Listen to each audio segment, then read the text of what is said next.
बहुत समय पहले उत्तर दिशा में पहाड़ों और घने जंगलों के बीच एक विशाल और समृद्ध राज्य था, अमृतगढ़। यह राज्य अपनी हरियाली, समृद्धि और शांति के लिए दूर दूर तक प्रसिद्ध था। चारों ओर ऊंचे ऊंचे पर्वत, बीच में बहती शांत नदी और महल के चारों ओर फैले बगीचे। ऐसा लगता था मानो धरती पर स्वर्ग उतर आया हो। इस राज्य पर शासन करते थे महाराज विक्रमदेव। वह एक न्यायप्रिय, बुद्धिमान और वीर राजा थे। उनकी प्रजा उनसे बहुत प्रेम करती थी, लेकिन उनके जीवन में एक कमी थी। उनकी कोई संतान नहीं थी। वर्षों तक उन्होंने भगवान से प्रार्थना की, यज्ञ करवाए, और अंततः उनकी प्रार्थना सुनी गई।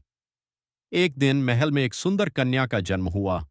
पूरा राज्य खुशियों से झूम उठा। उसका नाम रखा गया राजकुमारी आर्या। राजकुमारी के जन्म के कुछ दिनों बाद एक वृद्ध साधु महल में आए। उनकी आंखों में अजीब सी चमक थी, जैसे वह भविष्य देख सकते हों। राजा ने उनका आदर सत्कार किया और उनसे आशीर्वाद मांगा। साधु ने राजकुमारी को देखा, कुछ देर तक शांत रहे और फिर बोले, यह कन्या असाधारण है। राजा मुस्कुराए, यह तो हमें भी पता है। लेकिन साधु का चेहरा गंभीर हो गया। लेकिन इसका जीवन आसान नहीं होगा। महल में सन्नाटा छा गया। इसका विवाह एक सर्प से होगा।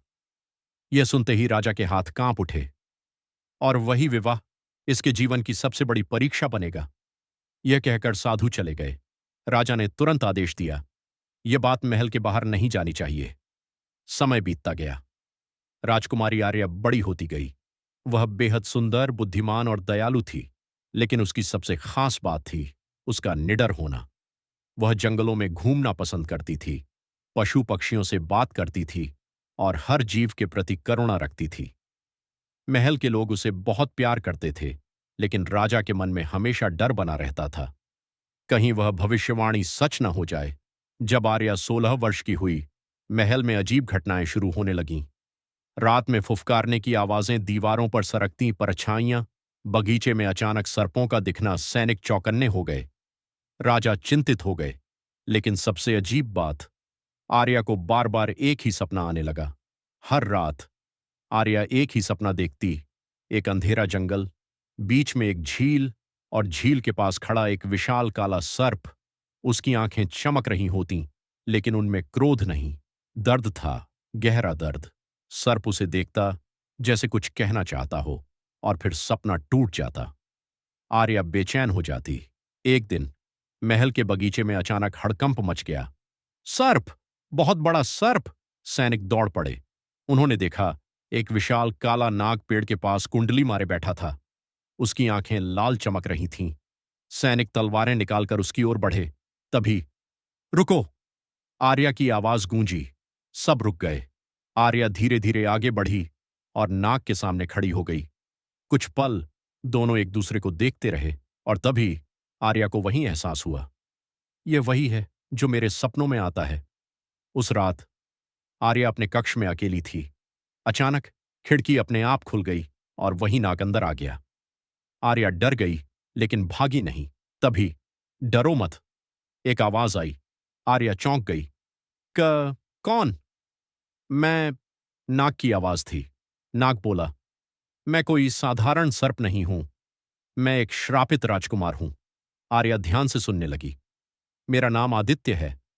एक दुष्ट तांत्रिक ने मेरे राज्य को नष्ट करने के लिए मुझे सर्प बना दिया।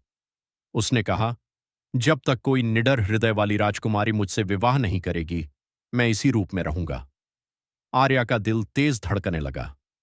सुबह होते ही आर्या ने सब कुछ राजा को बताया। राजा क्रोधित हो गए।